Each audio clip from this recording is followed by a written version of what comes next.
বন্ধুরা, আমি এখন যে জায়গাটিতে দাঁড়িয়ে আছি, তো এটি হচ্ছে সুবর্ণরেখা নদীর একটা মাঝখানের অংশ। মাঝ বরাবর জায়গায় আমি দাঁড়িয়ে আছি। কারণ কেন মাঝ বরাবর বলছি, কারণ আমি এসেছিলাম এই যে একটা কাঠের সেতু আছে, তার সাথে রাস্তাটা এখন কৃত্রিমভাবে বানানো হয়েছে। রাস্তা কৃত্রিমভাবে বানানো হয়, যাই হোক। তো এই রাস্তাটা কিন্তু যখন জল থাকে, মানে বর্ষাকালের সময়, এই রাস্তাটা থাকে না। আর এখন যেহেতু জলের পরিমাণ কমে গেছে, আর এই পার থেকে ওই পার যেতে হবে, মানে ওই পারটা হচ্ছে আমাদের রামেশ্বর মন্দির। তো আমি এখন যাচ্ছি অ্যাকচুয়ালি রামেশ্বর মন্দির দেখার জন্যই। তো যারা যারা রামেশ্বর মন্দির দেখতে চান তারা কিন্তু অবশ্যই এই রামেশ্বর মন্দিরটা ভিজিট করবেন। ঝাড়গ্রাম জেলায় যারা আসেন ঘুরতে, তারা কিন্তু বেশিরভাগ সময় ওই চিল্কিগড়, তারপরে বেলপাহাড়ি এইসব দেখেই চলে যান। তারা কিন্তু একবার এই জায়গাগুলোয় ঘুরে যাবেন। এই যে নদীর পাড়, এই যে সুবর্ণরেখা নদীর যখন জল থাকে না, এটা পুরো বালি এত পরিমাণ থাকে, মনে হয় যেন একটা ডেজার্টে আছি। আর এখনও কিন্তু পকেট পকেট জায়গায় জল আছে, দেখতে কিন্তু খুবই ভালো লাগছে। বিকেলবেলায় কিন্তু আরও বেশি ভালো লাগবে। তো এখন আমি যাচ্ছি রামেশ্বর মন্দির। তো চলুন আপনাদেরকে রামেশ্বর মন্দির নিয়ে যাই।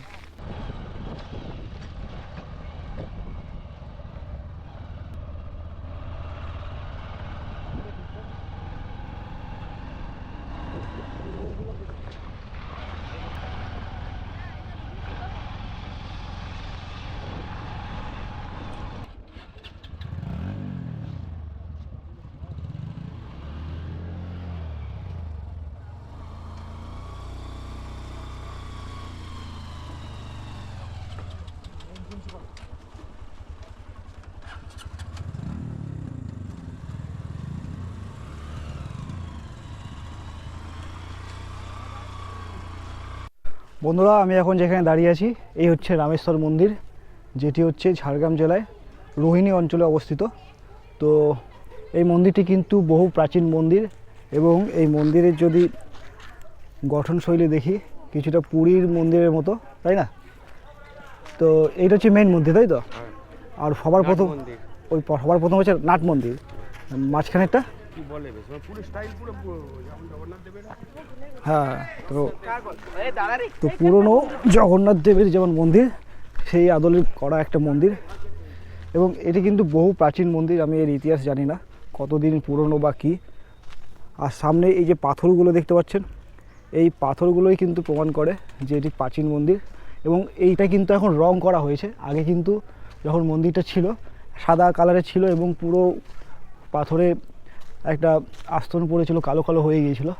আর এখন যেহেতু রং করেছে, তার জন্য কিন্তু এখন খুবই একটা মানে মনে হচ্ছে যেন এই তৈরি করা হয়েছে এখন, কিন্তু এটা নয়, এটা কিন্তু বহু প্রাচীন মন্দির। এই হচ্ছে মন্দিরের এন্ট্রান্স, ওদিক থেকে প্রবেশ করার মন্দিরে। এটা হচ্ছে একটা ব্যাক সাইড।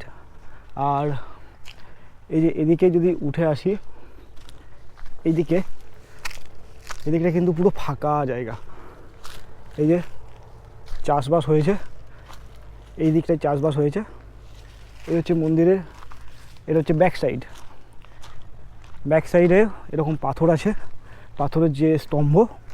এবং তারপর এইটা দিয়ে কিন্তু এখন যেহেতু বন্ধ করে রাখা হয়েছে, আর একটা এন্টার করার একটা জায়গা আছে। তো এদিকে অনেকগুলো সার আছে। আর এই যে একটা নিচের দিকে যাচ্ছে, এটা অনেকগুলো সিঁড়ি আছে, যে ওই যে জল পুকুর দেখা যাচ্ছে একটা, না একটা পুকুর।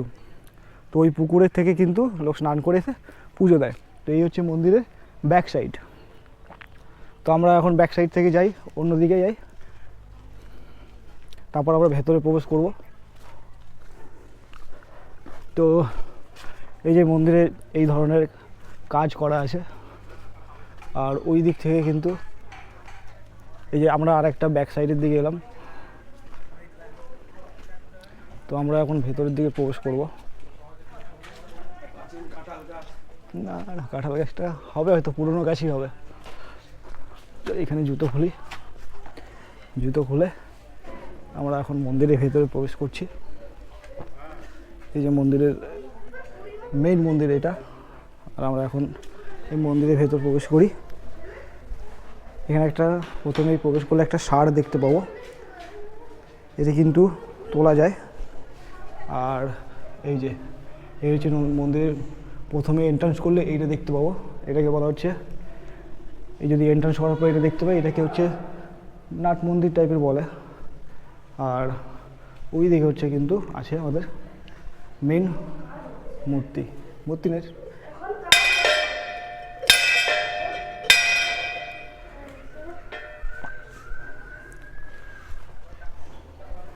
আর এটা হচ্ছে শিবের মন্দির, এটা একটা শিব টেম্পল, ঠিক আছে। তো এটা হচ্ছে শিবের মন্দির। তো বন্ধুরা আমি এখন মন্দিরের ভেতরে আছি।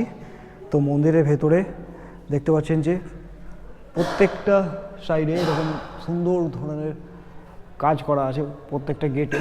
এগুলো হচ্ছে এক একটা দরজা, আর দরজাগুলো কিন্তু এইভাবে বানানো হয়েছে এবং বড় বড় পিলার আছে দরজাগুলোর। দারুণ এখানে কাজ। মন্দিরে এলে অবশ্যই এই মন্দিরটা ভিজিট করবেন, খুবই একটি পপুলার মন্দির এবং এটি আছে ঝাড়গ্রাম জেলার রোহিণীতে।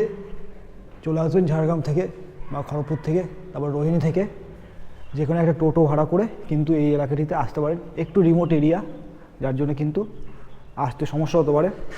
যদি লোকাল কারোর সাথে বাইকে আসতে পারেন সবচেয়ে বেটার হয়।